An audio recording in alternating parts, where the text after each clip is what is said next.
Hi. This session we're going to talk about our kids, our boys. Um, I thought I'd divide it up into two time zones, like up to 13 years old and then from 13 on. So um, the first is Brian. He's our oldest. And as a child, he was just very gregarious. He was always, whenever he would meet new people, he would always introduce his brothers to them. He was just, I would say he was a good older brother when he was little. Cute, oh man. As he got older, he got involved with our church and our youth group. But then when he got a little older, when he got maybe 10 or 11, he started having problems in terms of being teachable and being told whether he was wrong when he said something or did something. So. And then there was Chris, our middle child, and he was very quiet as a kid. I think he was pretty overshadowed by Brian. Yeah. That's probably true. Yeah. But he willingly followed Brian's lead because Brian would, when he was younger, he would always introduce him and things like that. Chris was also very involved with our church and with our youth group. Tim was our third child, and he was very, very quiet. But he was a fighter.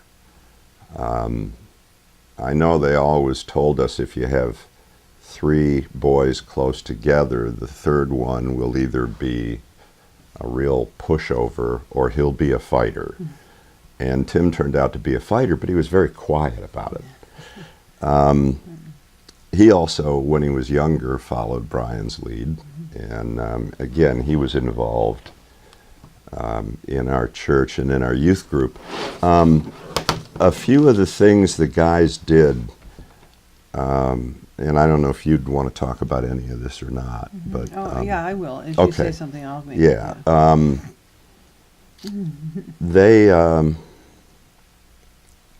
Their speech patterns were all quite different. That's true. Yeah. Brian's word from when he could, wanted to start talking, everything was gigo. I mean, it could mean anything, and it was gigo. And for Chris, his word was dubois. And again, that could mean a lot of things, okay? Now, when Tim, of course, he had two older brothers to listen to, but when he started talking, he talked in complete sentences, simple sentences, but complete sentences. And we think that's because he had two older brothers to listen to, and, he was quietly observant. And he took a lot in.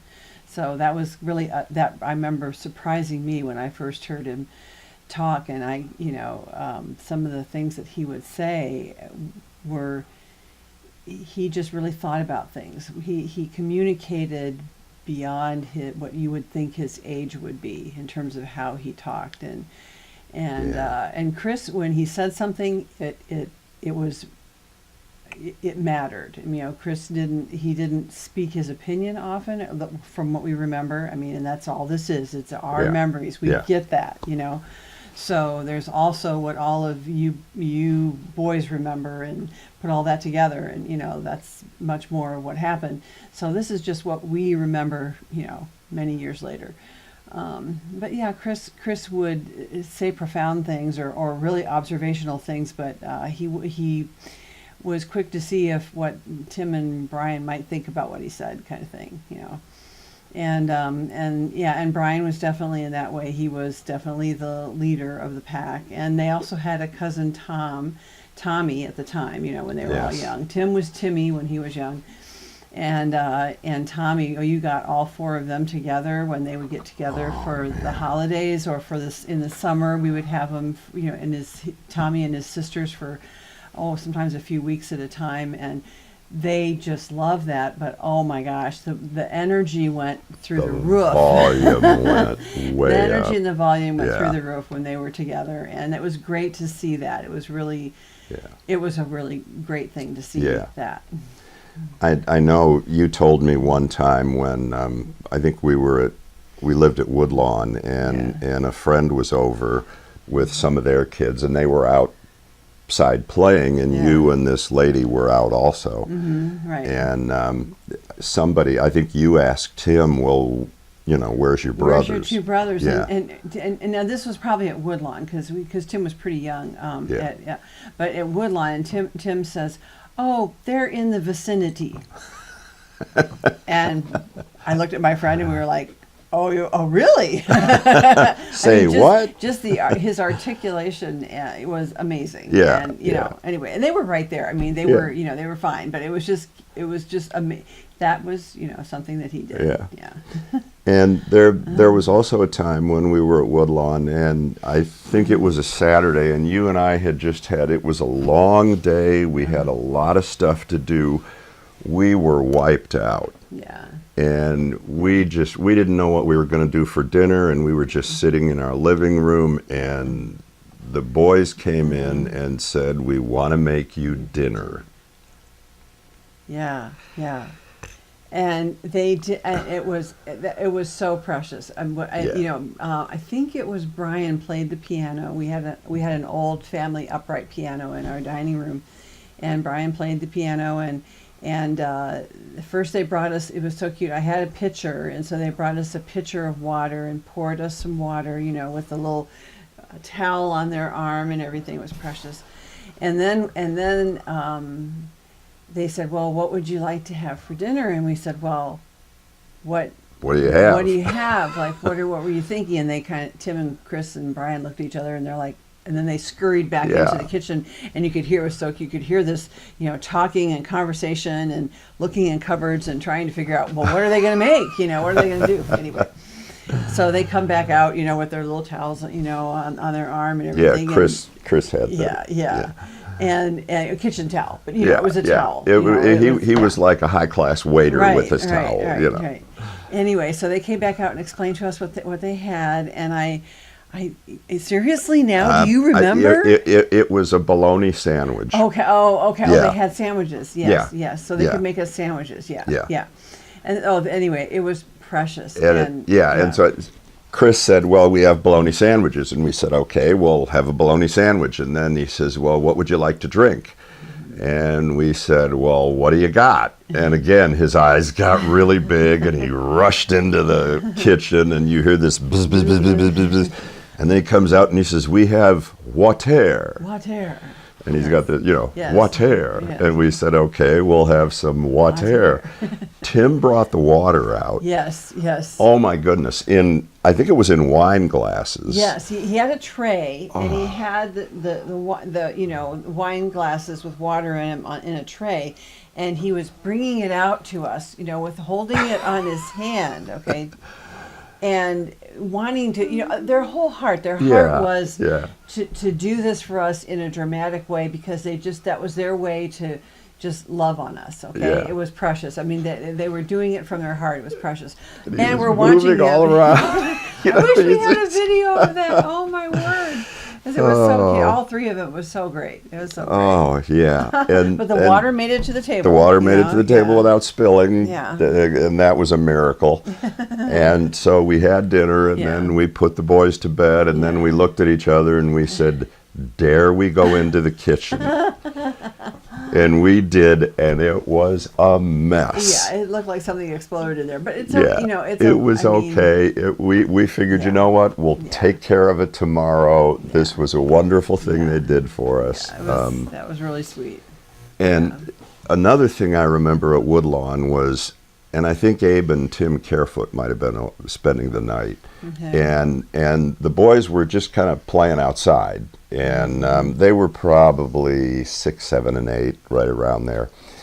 And it was getting dark out, and you guys came in, and Brian said, Dad, I think somebody's trying to break into this lady's house who lived kind of kitty corner She to lived on us. the corner, which was across the street from us. The road dead ended at our street, and so there was two corners like across the street from us. And on the far corner, yeah, is what Dad's talking about. And so go ahead. Yeah, so, and yeah, but at first I was kind of like, really? And they said, yeah, there's a guy over there. So Dad's response is to want to go outside and take a look at what's going on, which I get that. My response was to grab our phone, and I was going to call 911. Well, I stood at the Dad and I were kind of looked at each other, had that look like, what do we do here? And so I said, okay, just I kind of motioned to him, okay, go ahead and check it out, but I'm right here with the phone. Oh yeah, she was right on the porch. Yeah. And I took a flashlight because it was getting dark, and I went over there to the house, and I kind of looked around it, and I didn't see anything. And as I'm coming back, and now the boys are they're with Mom. Yeah. As I'm coming back out of the corner of my eye, I looked down, and at the end of her property was a hedge. Yeah. And there was this car that was slowly driving, and it stopped at the hedge, and I saw somebody come out from the hedge, get into the car, and then it took off.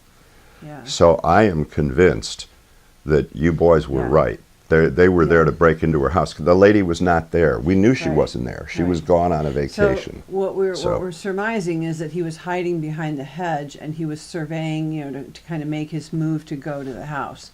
And because the boys saw him and came and told us, maybe he went and hid behind the hedge. Who knows if he thought that. But anyway, when Dad was out there checking it out, we could see that they left, and he was just going to the car. He didn't have anything with him. Yeah. So we're like, okay, well, maybe so we told the boys, hey, you guys, you stopped a robbery just by being brave enough to come and tell us about it, and so that we could do something, and wise enough to come and tell us, and not just kind of, we're going to go over there and tell them, that's our friends in that house or whatever. So yeah. And then there was one other thing I remember too. Now this is when we were out here on Doring Drive, and you boys were older, and I know I haven't got to that part yet, but I'll tell you this anyway. You were part of the youth group, and you guys went out as a youth group. I'm going to say to Clark Lake. I don't know if it was one of those lakes. And you were swimming out there, and Darren was the youth group leader at the time. So I remember Darren. You were teenagers. Yeah. And one of the guys, I don't know if he fell out of he wouldn't have fallen out of the boat. Anyway, somehow he got in water over his head. Oh yeah. And he was sinking.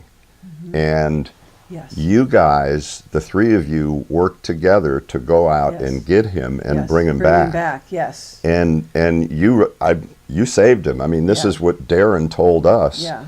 And he even gave you a little packet of lifesavers attached to a little thing to say, hey, you saved this guy. That's right, yes. And that was really neat when he told us that. Yeah. We were really proud. Yeah. So, Yeah.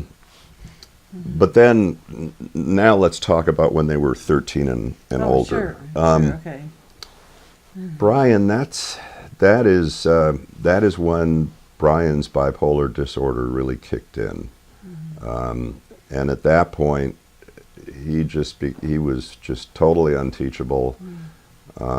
Nothing was his fault. Everything was happening to him. And it was years later that he was actually diagnosed. So we, at that point, didn't know what was happening. I mean, and he was our oldest, so we're learning, what it looks like for our sons to become, preteens and teenagers and all that. Yeah. So we had no idea, what was happening with him.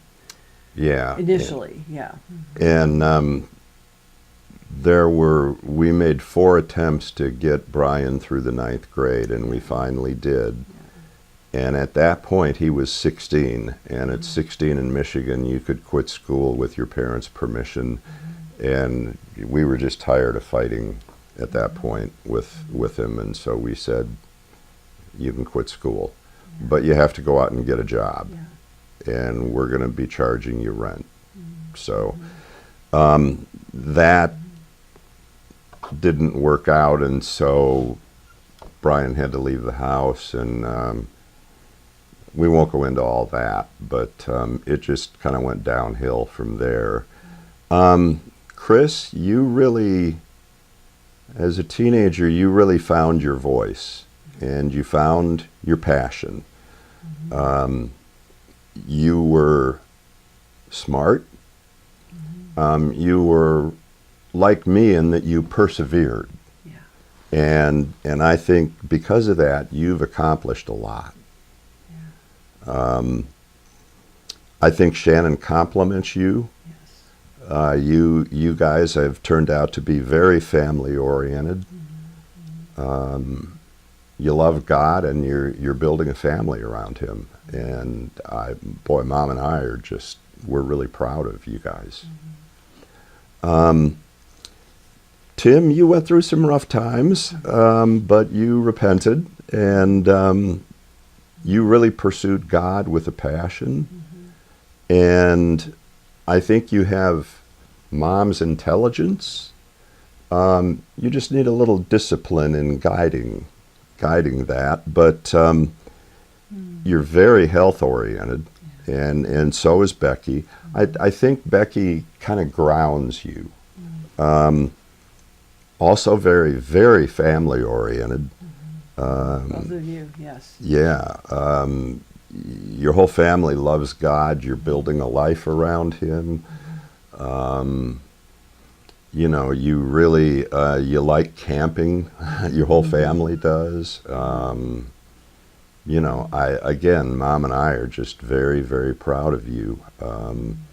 You stepped in when I got sick and took over the business. And so, yeah, we're very proud of you guys. And Chris, you because of who you pursued your passion, what mattered to you, which was you were intrigued. What I understand, and that's, again, that's what this is. What I understand is you were really intrigued with the whole idea of how things work. How things work, and even more specifically, how IT, how information technology allowed people within a company to communicate with one another, and to communicate data, and to solve issues, and to just all the ways that whole wave of technology, how it affected what businesses were able to do. That really intrigued you, and you really set about learning what you could learn about that, so that you had a skill set to offer. And you have done well, and I'm proud of you for the opportunity that your skill set gave you in your job to go to Europe and to live in Germany for almost 3 years with your family, and give them that experience, because your company that you work for rightly values what you know and how you can bring your understanding of IT to their company, and to bring them to places that are even, beyond where they were and what they could do. I've watched you work, and Tim, you have taken our company, and you carried it, as Dad said, when he was not able to be involved at all because he was going through his cancer treatment. You carried the company well, and you have continued to do that, and we're proud of you, and we thank you. For you boys have really I'm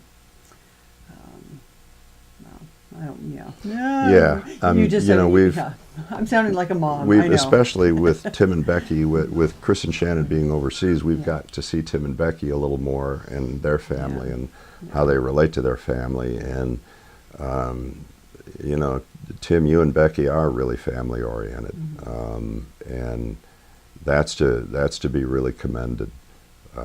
So Chris and Tim and Becky and Shannon, we're really proud of you guys. Very proud. One other thing, I don't know if we said this in an earlier tape or not, but when I was diagnosed with cancer, well, when the C word was mentioned, and the doctor probably shouldn't have mentioned it at that point because they weren't definite, Yeah. but from the PIC center, which is where we were at, to the time we drove home, it was about a 10-15 minute drive. And Mom was driving, and everybody was going to meet us there. You brought your families together. We put all the kids in one room, and then the 6 of us just talked. And I had really come to the point, just in a few minutes, that, wow, yeah, the C word. I mean, I'm gone. I'm gonna die. I was not aware that there were certain forms of cancer that are treatable, outside of like skin cancer, like on your hand or something like that. But and by the time we got home, I had mentioned, this is a win-win for me. If I die, I get to go be with Jesus, and if I don't, I get to spend more time with you guys, and maybe God has something more for me to do. And I mean, everybody was shocked. But Chris, you said, and this really touched everybody, you said, well, Dad, I'm glad it's a win-win for you. It's not for us. And I know that was just your way of saying, Dad, I love you and I don't want to lose you. And that whole conversation was, I mean, we all shed a little tear, and then we started laughing, and we just had a really good time. We prayed together too. And we prayed together, yeah. And it turned out that my cancer was treatable, and God healed me through that. So, but I guess that's it for this session. So we'll see you at our last session. Bye-bye.